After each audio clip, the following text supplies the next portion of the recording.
Luna और मिलो सबसे अच्छे दोस्त थे। उन्हें साथ में खेलना बहुत पसंद था। एक धूप वाली दोपहर वे पार्क गए। लूना के पास एक बड़ी लाल पतंग थी। चलो इसे उड़ाते हैं मिलो, वह चिल्लाई। मिलो ने डोर पकड़ी, लूना ने पतंग पकड़ी। वे मैदान में दौड़े।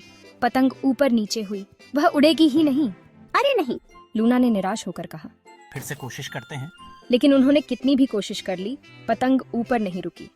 वे एक बड़े ओक के पेड़ के नीचे उदास होकर बैठ गए। ओक के पेड़ की जड़ें गहरी थीं, जड़ों ने जमीन में उभार बना दिए थे। ओए! मिलो चिल्लाया। जैसे ही वह एक उभार पर गिर गया, उसकी नजर किसी चमकदार चीज पर पड़ी। लूना देखो। ये एक सुनहरा डिब्बा था जो जड़ों के बीच रखा था। उन्होंने उसे खोला। अंदर एक सुंदर पतंग रखी थी। ये इंद्रधनुषी रंगों से चमक रही थी। वाह! लूना ने दंग रहकर कहा। ध्यान से उन्होंने पतंग को उठाया। यह उनके हाथों में गर्म महसूस हुई। यह कोई साधारण पतंग नहीं है। मिलो ने फुसफुसाते हुए कहा। उन्होंने इसे उड़ाने की कोशिश करने का फैसला किया। शायद यह पतंग उड़ेगी। लूना ने डोर पकड़ी, मिलो ने पतंग पकड़ी।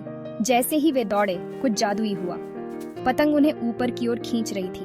पकड़े रहो मिलो, लूना चिल्लाई। वे उड़ रहे थे। हवा उनके कानों के पास से सीटी बजा रही थी। दुनिया हरे और नीले रंग की धुंधली हो गई। ऊपर ऊपर वे उड़े, मुलायम सफेद बादलों में। फिर जैसे ही अचानक शुरू हुआ था, वैसे ही खींचना बंद हो गया। वे धीरे से एक ऐसी दृश्य की ओर नीचे तैरने लगे जो उन्होंने कभी सोचा भी नहीं था। उनके सामने स्काईलैंडिया था, जो बादलों के बीच तैरती हुई एक अद्भुत दुनिया थी। फूले हुए सफेद रंग के द्वीप आकाश में बह रहे थे। उनके बीच इंद्रधनुष मेहराबदार थे।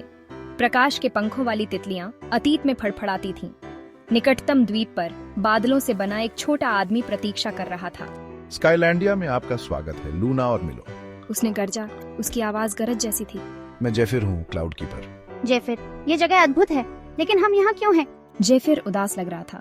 पृथ्वी से खुशी लुप्त होती जा रही है। आपको इसे बहाल करने के लिए विंड क्रिस्टल खोजने में मेरी मदद करनी होगी। जेफिर ने बताया कि विंड क्रिस्टल स्काईलैंडिया के अलग अलग हिस्सों में छिपे हुए थे। पहला रेनबो ब्रिज के दूसरी तरफ था। लेकिन सावधान रहना, पुल चाल से भरा है। इंद्रधनुषी पुल हर कल्पनीय रंग के साथ झिलमिलाता था। लेकिन जैसे ही उन्होंने उस पर कदम रखा, रंग बदलने लगे और घूमने लगे। एक गलत कदम उन्हें नीचे बादलों में गिरा देगा। हमें साथ काम करना होगा। हाँ, चलो हाथ पकड़ें और एक दूसरे पर ध्यान केंद्रित करें। उन्होंने हाथ पकड़े, एक दूसरे पर ध्यान केंद्रित किया और ध्यान से बदलते रंगों को पार किया। उनकी हंसी बादलों से गूंज रही थी। दूसरा विंड क्रिस्टल गिगल ग्रोव में छिपा हुआ था, एक रहस्यमयी और जादुई जगह जहां हर कोने में हंसी की गूंज सुनाई देती थी। एक ऐसी जगह जहां पेड़ हंसी से सरसराहट करते थे। लेकिन आज ग्रोव खामोश था, जैसे किसी ने उसकी हंसी छीन ली हो। पेड़ हंसना भूल गए हैं, यह कैसे हो सकता है? लूना और मिलो को जल्द ही पता चल गया कि क्यों। यह जगह पहेलियों से भरी हुई थी और जब तक पहेलियों को सुलझाया नहीं जाता, पेड़ एक दूसरे को गुदगुदी नहीं कर सकते थे और हंस नहीं सकते थे। पेड़ पहेलियों से ढके हुए थे और हर पेड़ की शाखाओं पर पहेलियों के स्क्रॉल लटके हुए थे। यह एक चुनौती थी, एक रहस्य जिसे सुलझाना था। लूना और मिलो को पहेलियां बहुत पसंद थीं।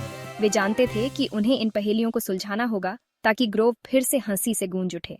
किसके पास आंख है लेकिन देख नहीं सकता? ये पहेली बहुत ही रोचक थी। एक सुई, मिलो ने उत्साह से कहा। जैसे ही उसने जवाब कहा, एक पेड़ हंसी से हिल गया। उसकी शाखाओं ने दूसरों को गुदगुदी की और हंसी की लहर फैल गई।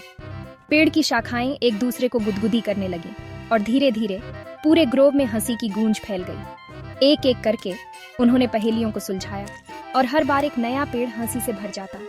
ग्रोव खुशी की हंसी से गूंज उठा और लूना और मिलो को बहुत मजा आया। अंत में जब सभी पहेलियां सुलझ गईं, तो दूसरा विंड क्रिस्टल एक पेड़ के नीचे चमक रहा था, उनका इंतजार कर रहा था। यह एक अद्भुत यात्रा थी और लूना और मिलो ने महसूस किया कि हंसी और खुशी का महत्व कितना बड़ा है। अंतिम विंड क्रिस्टल तक पहुंचना सबसे कठिन था। ये व्हर्लविंड कैनियन में छिपा हुआ था, जो घूमती हवाओं और विशाल चट्टान संरचनाओं का स्थान था।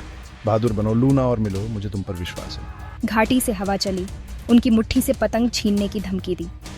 घाटी की दीवारें खड़ी और खतरनाक थीं, लेकिन लूना और मिलो ने कभी उम्मीद नहीं छोड़ी। उन्हें जेफिर के शब्द याद आ गए। पतंग को पाल की तरह इस्तेमाल करते हुए उन्होंने कुशलता से झोंकों और धाराओं को पार किया। वे झुके और बुने, उनकी हंसी घाटी से गूंज रही थी। अंत में वे बवंडर के केंद्र में पहुंचे और आखिरी विंड क्रिस्टल का दावा किया। जैसे ही उन्होंने आखिरी क्रिस्टल को छुआ, घूमती हवा से बनी एक शरारती, हंसमुख आकृति दिखाई दी। यह आकृति कोई और नहीं बल्कि गस्ट था, जो खेल और शरारत की आत्मा के रूप में जाना जाता था। उसकी उपस्थिति ने वातावरण को एक अजीब सी ऊर्जा से भर दिया, जैसे कि हवा में एक नई जान आ गई हो।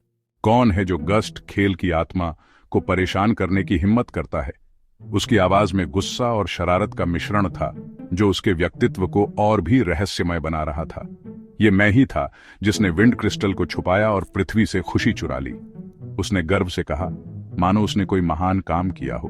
उसकी आंखों में एक चमक थी जो उसकी शरारती प्रवृत्ति को दर्शा रही थी। लूना और मिलो डरे हुए थे, लेकिन वे अपने स्थान पर डटे रहे। उनके दिलों में डर था, लेकिन उन्होंने हिम्मत नहीं हारी। वे जानते थे कि उन्हें गस्ट का सामना करना ही होगा, चाहे कुछ भी हो जाए। गस्ट, खेल से खुशी मिलनी चाहिए, दुख नहीं। कृपया विंड क्रिस्टल वापस दे दें। उनकी आवाज में एक विनम्रता थी जो गस्ट को सोचने पर मजबूर कर रही थी। गस्ट ने आश्चर्य से उनकी ओर देखा। उसे बच्चों के बहादुर होने की आदत नहीं थी। उसने कभी नहीं सोचा था कि कोई उसकी शरारतों का इस तरह से सामना करेगा। उसने देखा कि उनकी आंखों में खुशी चमक रही है।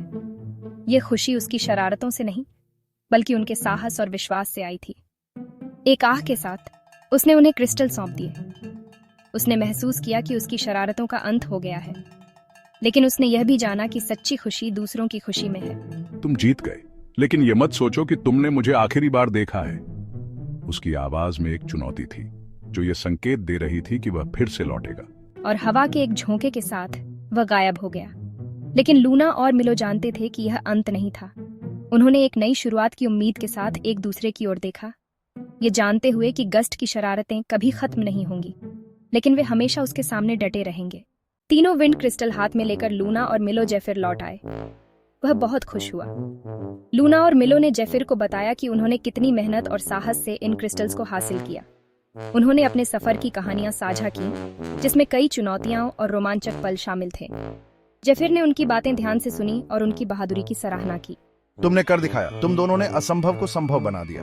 अपने हाथ की एक लहर के साथ उसने उन्हें वापस उनकी दुनिया में भेज दिया। ये एक जादुई पल था। जैसे ही जेफिर ने अपने हाथ को लहराया, एक चमकदार रोशनी ने लूना और मिलो को घेर लिया और वे धीरे धीरे अपनी दुनिया में लौट आए।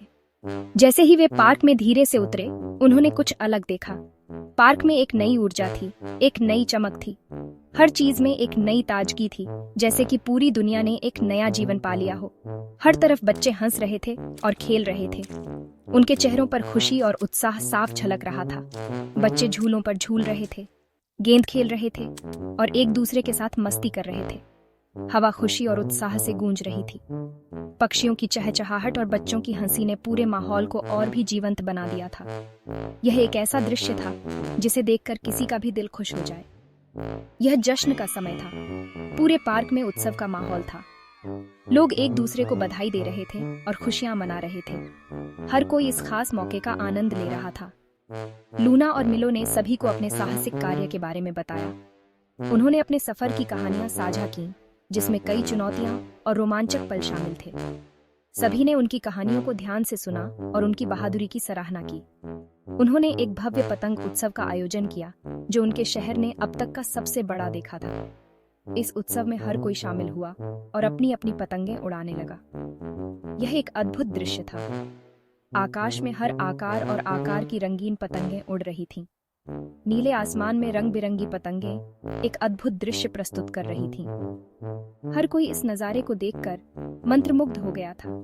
और जैसे ही उन्होंने पतंगों को हवा में नाचते हुए देखा, लूना और मिलो को पता था कि खुशी लौट आई है। उनके साहस, रचनात्मकता और टीम वर्क के लिए धन्यवाद। उन्होंने महसूस किया कि उनकी मेहनत रंग लाई है और अब उनका शहर फिर से खुशियों से भर गया है। और कहीं सरसराहट वाले पत्तों और घूमती हवा में वे लगभग गस्ट की शरारती हंसी सुन सकते थे। यह हंसी उन्हें याद दिलाती थी कि हर चुनौती के बाद एक नई शुरुआत होती है और हर अंत एक नए सफर की शुरुआत होती है। इस तरह लूना और मिलो ने अपने साहसिक कार्य को सफलतापूर्वक पूरा किया और अपने शहर को फिर से खुशियों से भर दिया।